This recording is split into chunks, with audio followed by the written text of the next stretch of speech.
Once upon a time, Jesus approached a town on his journey.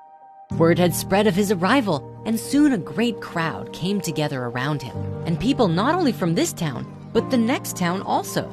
And as they listened to his words, he said in a parable, "Listen, a sower went out to sow, and as he sowed, some seeds fell along the path, and the birds came and devoured them.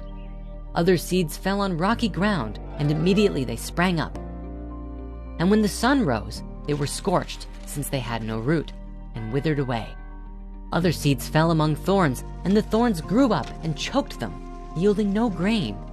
And other seeds fell into good soil and produced grain, growing up and increasing and yielding 30-fold, and 60-fold, and 100-fold.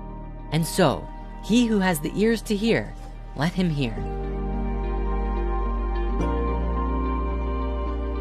Now, this is one of the most famous parables from Jesus' teachings, who explains himself that the seed is the wisdom, truth, and love in each and every heart.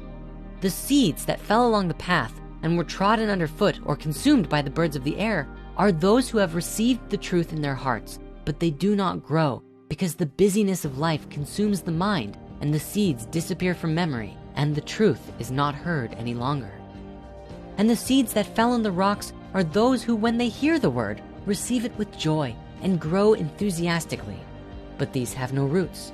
They believe it for a while, but when they are asked to ground what they have received, they fall away. And as for what fell among thorns, they are those who hear the wisdom, but as they go along their way, they are suffocated by the pressures, riches, and self-indulgent distractions of life, and their fruit simply does not mature.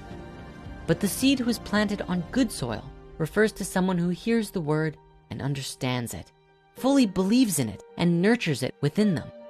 This is the one who produces a crop yielding 30, 60, or even 100 times what was sown. In other words, where you put your effort, where you plant your heart, your bodies and minds, cause and effect of your creations. While this parable is used often as a discussion on the importance of the gospel, which is a valid interpretation, even non-Christians can interpret it in their own way and find value in the wisdom, as is the case with many teachings. Jesus often said that he taught in parables because people were opposed to his direct teachings. Even if he were to take the tale at face value and see the seeds as wisdom or intentions rather than the word of the gospel, the underlying message is the same.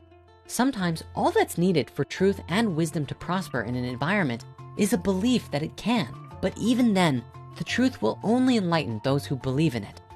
Ultimately, whatever walk of life you come from, this parable teaches us to be purposeful with everything that we do. Every thought that you think, take it as a chance to plant your own wisdom and truth in good soil, and the kingdom of heaven will be beholden unto you, whatever form that may take.